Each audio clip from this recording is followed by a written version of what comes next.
సుమన్ టీవీలో మీ business promotions కోసం ఈ కింది నెంబర్ను సంప్రదించగలరు.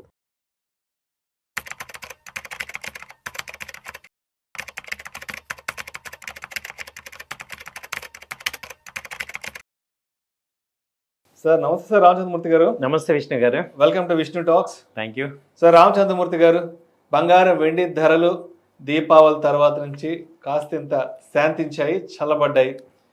బట్ నాకెందుకో ఎక్కడో ఏదో తడుతుంది సార్. మళ్ళా రేపు ఎల్లుండి నుంచి బంగారం వెండి ధరలు ఇక ఆకాశానికి అంటిపోతాయి ఏమో అనిపిస్తుంది. ఎందుకంటే ఎప్పుడైనా సరే ఈ బంగారం వెండి అనేది అంటే ప్రపంచవ్యాప్తంగా ఎక్కడెక్కడ ఎటువంటి అన్సర్టనిటీ ఉంది, ఎటువంటి అనిశ్చిత పరిస్థితులు ఉన్నాయి, ఎక్కడెక్కడ ఎటువంటి నెగిటివ్ న్యూస్ ఉందంటూ కూడా అన్వేషిస్తూ ఉంటాయి. బట్ అంటే నేను ప్రత్యేకంగా ఎందుకు చెప్తున్నానంటే ఇప్పుడే అమెరికాకి సంబంధించి వెనిజులాకి సంబంధించినటువంటి యుద్ధానికి సంబంధించిన వార్తలు మనకి రావడం మొదలైంది. సో యుద్ధం అంటే బంగారం వెండి కాచుకుని కూర్చుంటాయి, ధరలు ఆకాశానికి అంటిపోవడానికి. మరి అక్కడ కనుక మరి యుద్ధ వాతావరణం నెలకొంటే మరి ఈ బంగారం వెండి ధరల పరుగులు ఏ స్థాయిలో ఉండే అవకాశం ఉందంటారు?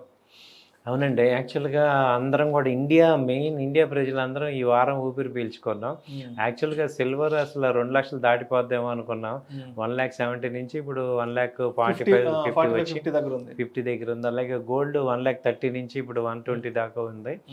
సో యాక్చువల్గా ఏంటంటే 2 డేస్ బ్యాక్ కూడా గోల్డ్ తగ్గింది. ఇప్పుడు మళ్ళీ మీరన్న న్యూస్తో మళ్ళీ ఇంటర్నేషనల్గా $4,000 పర్ ఔన్స్కి వచ్చేసింది.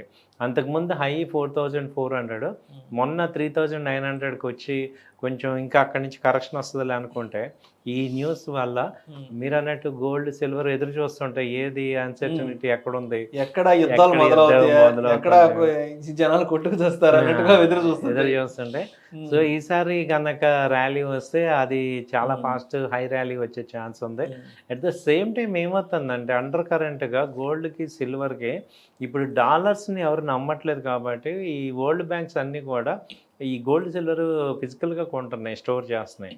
సో దాంతో ఏంటంటే ఇది ర్యాలీ అనేది కంటిన్యూ అవుతుంది. ప్రజెంట్ ఒక ఫేజ్లో ఆగింది, కానీ ఇదైతే ర్యాలీ కంటిన్యూ అయ్యే ఛాన్సెసే ఉన్నాయి. ఈవెన్ గోల్డ్ కన్నా సిల్వర్ కూడా ఎక్కువ ర్యాలీ వచ్చే ఛాన్సెస్ ఎక్కువే ఉన్నాయి. ఎందుకంటే సిల్వర్కి ఇప్పుడు చాలా ఇండస్ట్రియల్ యూసేజెస్ చాలా ఉన్నాయి. దాదాపు 10 ఇండస్ట్రీస్ యూజ్ చేస్తున్నాయి సిల్వర్ని. అంతకుముందు ఒక 3-4 ఇండస్ట్రీసే యూజ్ చేసేవి. సో కాబట్టి ఏంటంటే అలాగే సిల్వర్ క్లయింట్స్ కూడా, కొత్త క్లయింట్స్ గోల్డ్ కొనలేని వాళ్ళందరూ సిల్వర్కి వస్తున్నారు. కాబట్టి రెండు కూడా మంచి ర్యాలీ అయితే ఉంది. సో ఉన్న ర్యాలీలో ఇప్పుడు ఆల్రెడీ పాజ్ అయింది కాబట్టి ఇది కొంచెం ఇక్కడి నుంచి కూడా బెటర్ రేట్లే ఉన్నాయి. అంతకుముందు కంపేర్ చేస్తే ఇంకా పెరిగే ఛాన్సెస్ కనపడుతున్నాయి.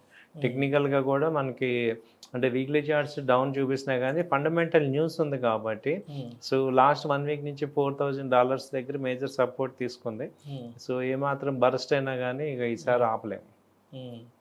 సరే, అయితే అంటే మొన్న దీపావళికి ముందంతా కూడా కొనాలా వద్దా, కొనగలమా లేదా అంటూ కూడా కొంత సంశయించారు. సరే, దీపావళి తర్వాత నుంచి అవి కూడా చల్లబడ్డాయి.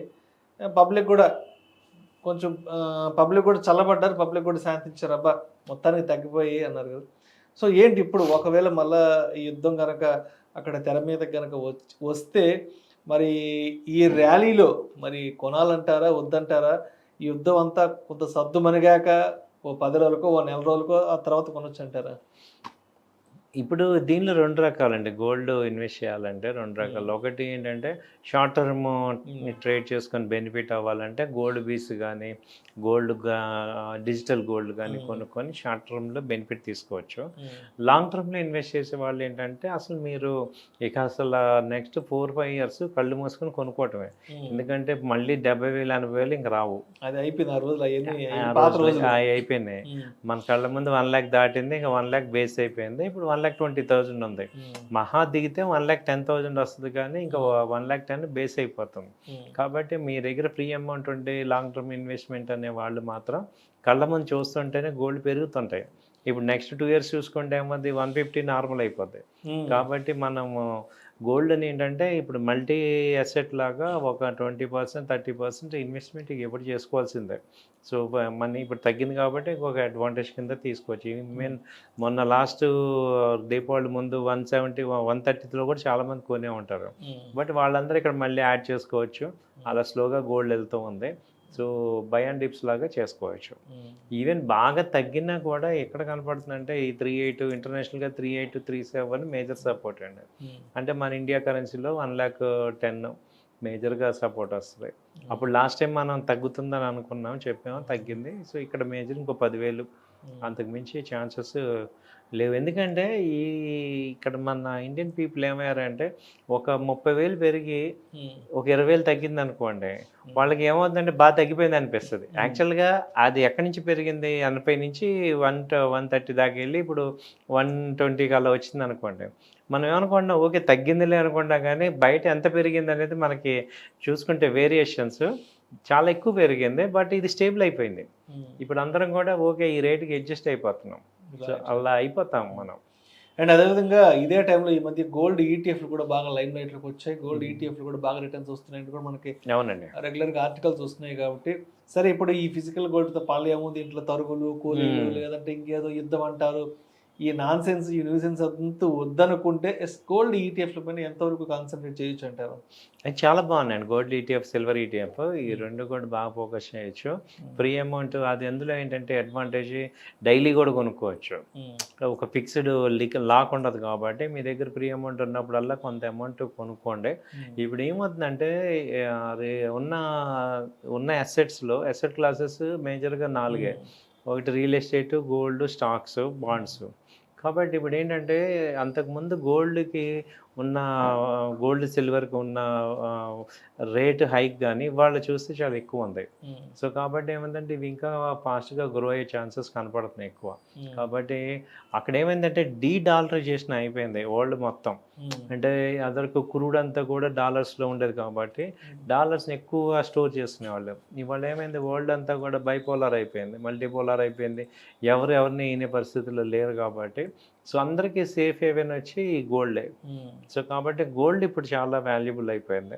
సో ఈవెన్ మీరు వెంజులలో చూస్తే కరెన్సీ ఉంది కానీ దానికి యూజ్ లేదు, అలా అయిపోతుంది. సో కాబట్టి గోల్డ్కి ఎప్పుడు కూడా వాల్యూ ఉంటుంది, అది ఆ వాల్యూ హోల్డ్ చేస్తుంది. కాబట్టి మనందరం కూడా గోల్డ్ మీద కొంత పెట్టుకోవాల్సిందే, ఇన్వెస్ట్ చేసుకోండి. సో మొత్తానికి అంటే ఇప్పుడైతే అంటే మనం అయితే యుద్ధం రాకూడదనే కోరుకోవాలి ఎప్పుడు కూడా. బట్ ఇన్ కేస్ అక్కడ ట్రంప్ ఏమాత్రం వెనక్కి తగ్గకపోతే యుద్ధ వాతావరణం అయితే నెలకొనే అవకాశం ఉంది. అండ్ ఇటు వెనిజులాకి, ఇటు చైనా నుంచి అండ్ రష్యా నుంచి కూడా పూర్తి సపోర్ట్ అందుతుంది. ఇప్పుడు దాన్ని కూడా ఏమవుతుందంటే సార్, వీళ్ళు ఏం చేస్తారంటే ఒక 1 వీక్ 10 days యుద్ధం చేసేసి మళ్ళీ కామ్గా ఆపేసే ఛాన్సెస్ ఉంది. ఆ 10 days బాగా సివియర్గా జరగాల్సిన డ్యామేజ్ జరిగిపోతుంది. తర్వాత మళ్ళీ ఇటు నార్మల్ అయిపోతుంది, అక్కడికి డ్యామేజ్ అయిపోద్ది అనమాట. సో కాబట్టి ఏమవుతుందంటే మనకి అర్థం చేసుకోవాల్సిందే, ఒకవేళ యుద్ధం అంటూ వస్తే ఆ 10 days 15 days ఉంటుంది, ఆ తర్వాత మళ్ళీ మామూలు అయిపోతుంది. కాకపోతే డ్యామేజ్ జరిగిపోతుంది. కాబట్టి మనకి అర్థం చేసుకోవాల్సింది ఇవేం సంవత్సరాలు జరిగే యుద్ధాలు కావు. సో కాబట్టి షార్ట్ స్పాన్ మొన్న ఇరాన్ జరిగించండి, అది ఒక 3-4 daysలో అలా ఒక 1 week కల్లా ఏమవుతుందంటే మిగతా కంట్రీస్ అన్నీ కూడా ఆపటానికి చూస్తారు, చేసి వాళ్ళకి సొల్యూషన్ అగ్రిమెంట్ అది తీసుకొస్తారు. కాబట్టి అలా ఎక్స్పెక్ట్ చేస్తున్న షార్ట్ టర్మ్ వారే అనుకుంటున్నాం. Thank you sir, thank you so much. Thank you అండి.